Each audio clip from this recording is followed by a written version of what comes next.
Buenas noches, profesor. Buenas noches, compañeros. Hoy día vamos a hablar sobre un tema muy interesante que es la termoquímica. Los integrantes de ese grupo somos yo, mi primera persona, Mayri Drogo, Kevin Santos, Belki Vera y Elías Zambrano. Eh, Cámbiale la diapositiva. Ya. Introducción. Bueno, la termoquímica, bueno. La rama de la ciencia que estudia la energía y todas sus transformaciones se denomina como termodinámica. Aquí es donde la física y la química se combinan, porque termodinámica pertenece a la física.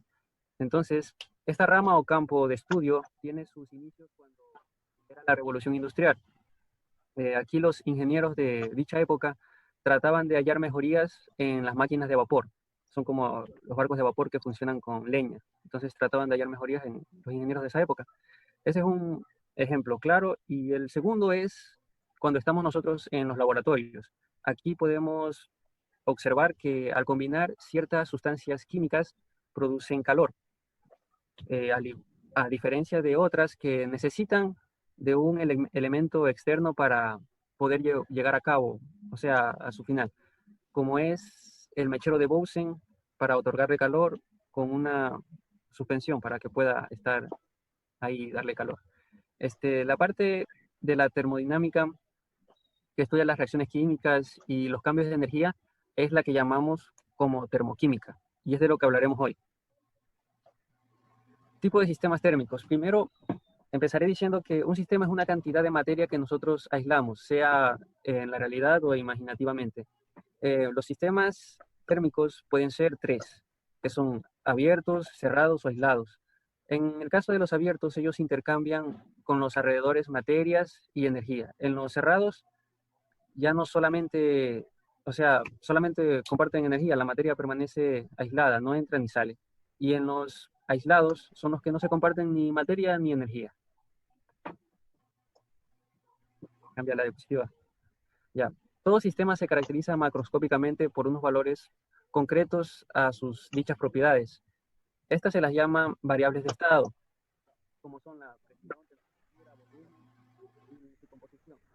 Pero para otras sustancias que son puras, no se necesita especificarlas tanto. Solamente basta con calcular sus variables, que son presión, volumen y temperatura. Cámbiala. Introducción a la primera ley de la termodinámica. Este principio refleja la conservación de la energía para un sistema térmico y su objetivo es controlar, como dije antes, conservación de la energía. Su misión es controlar el intercambio de energéticos entre él y su entorno. Bueno, también dice que el primer principio establece que la energía siempre se conservará. ¿Qué quiere decir esto? ¿Qué es lo que nos han enseñado a lo largo de que entramos a la universidad? Que la energía no se crea ni se destruye, solo se transforma. De todas las formas posibles de energía se producen o se consumen las reacciones químicas. La energía, tenemos por ejemplo la energía eléctrica, la energía luminosa, el calor y el trabajo. En este tema únicamente solo vamos a hablar de el calor y el trabajo. Ah, esta magnitud la denominamos por la letra U. Entonces, como se ve en la diapositiva, dice delta U igual Q más W. ¿Qué quiere decir? Que es la variación de la energía interna, porque eso es lo que representa U, energía interna. Es igual a el calor desprendido o absorbido más de un sistema, el calor de un sistema más el trabajo de un sistema o sobre el sistema. Hablaremos de calores de reacción y calometría. Debido a la ruptura de algunos enlaces químicos en la formación de otros nuevos, es de esperar que haya una variación de energía que se manifieste como calor. Un calor de reacción, que es la cantidad de calor y de intercambio entre un sistema y sus alrededores cuando tiene un lugar de reacción química en el seno del sistema a la temperatura constante. Los cambios de calor de los procesos físicos y químicos se miden con un calorímetro, recipiente cerrado diseñado específicamente para este propósito. El calor específico de una sustancia es la cantidad de calor que se requiere para elevar 1 °C la temperatura de 1 gramo de la sustancia. La capacidad de calor de una sustancia es la cantidad de calor que se requiere para elevar 1 °C la temperatura de determinada cantidad de la sustancia. Sigue la siguiente.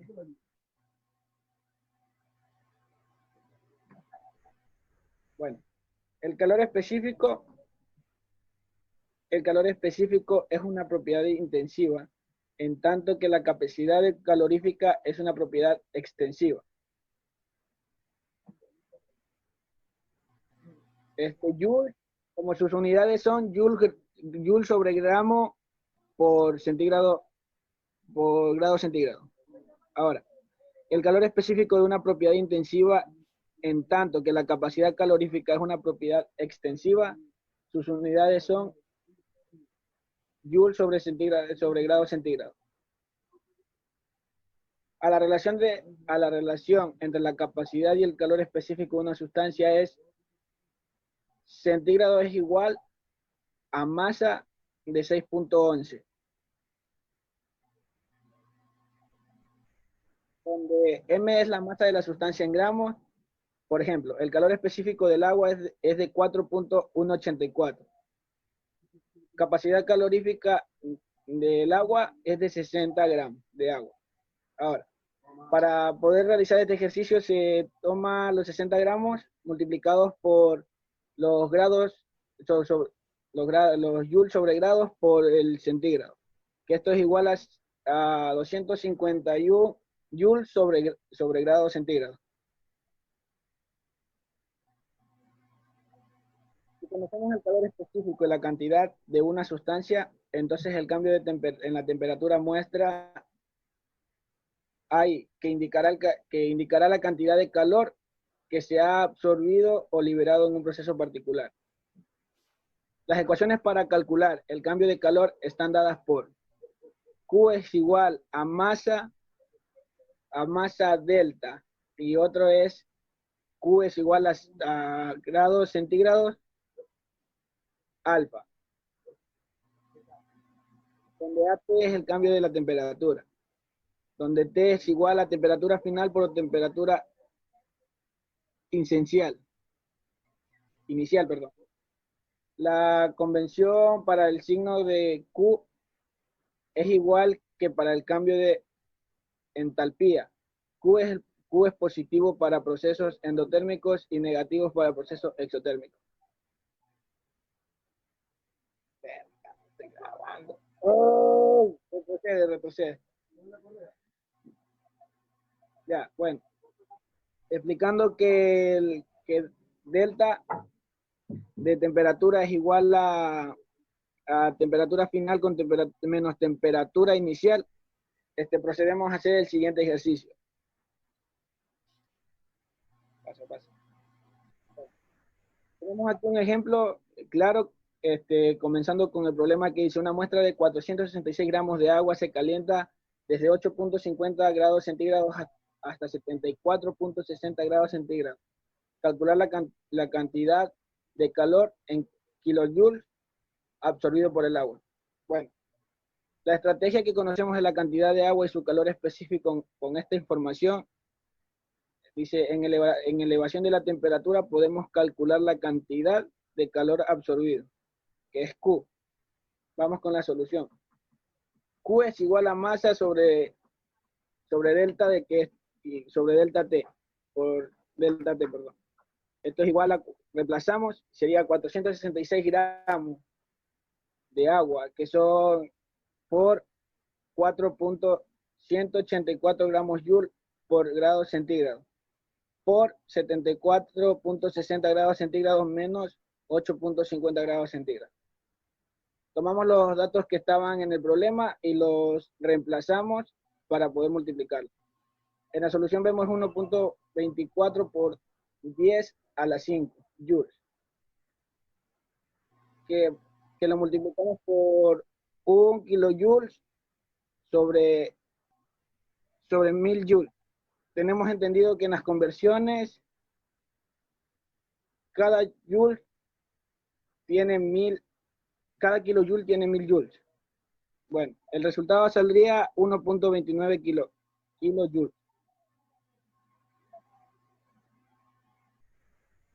Primer principio de la termodinámica.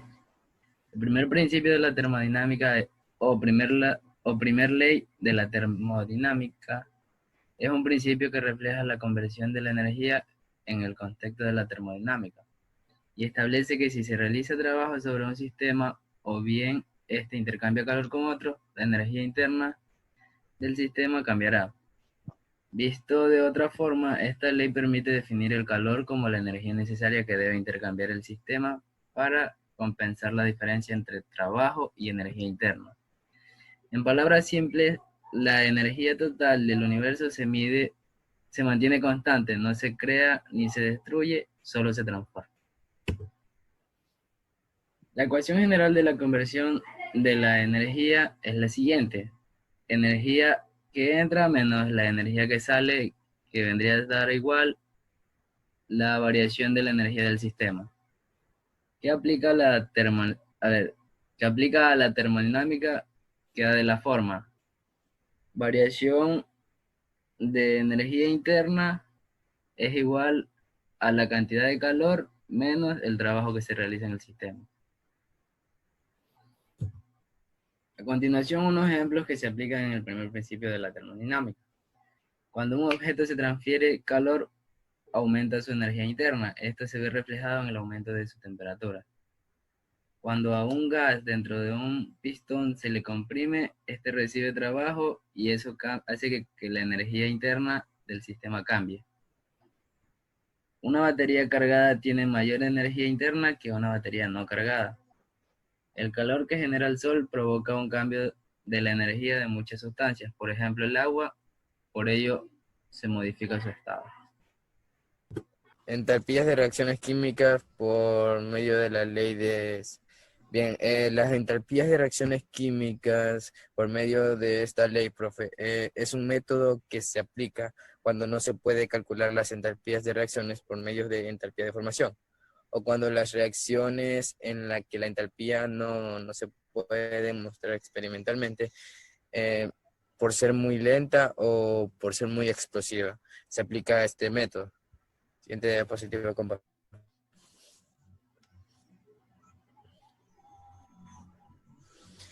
Bien, si una reacción química se realiza a volumen constante, entonces esta no está produciendo trabajo.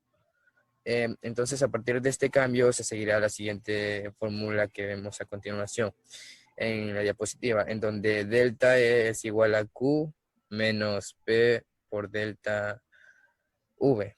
En esta fórmula, profe, podemos ver que V está como un subíndice, y esto es para recordar que se trata de un proceso a volumen constante. Siguiente, compa. Bien, debido a que la mayoría de las reacciones son procesos a presión, podemos igualar el cambio del calor con estos casos en el cambio de las entalpías, pero cualquier reacción de tipo producto-producto lo definimos como el cambio en entalpía, denominada la entalpía de reacción. Bien, como la diferencia entre estas entalpías de los productos y las entalpías de los reactivos, tenemos como consecuencia la fórmula que vemos a continuación, profe, donde delta H es igual a H menos H, productos menos reactivos. Bien, un ejemplo de esto, profe, es cuando abonamos, digamos, por ejemplo, $80 a una cuenta. Entonces, aplicando esta fórmula de aquí, pues, delta H, cuando es positivo, cuando el proceso es endotérmico, pues, delta E sería igual a, delta H sería igual a 180 menos 80, que sería igual a 80. Entonces, esto se aplicaría cuando el proceso es endotérmico. Cuando es exotérmico, sería negativo, sería lo contrario.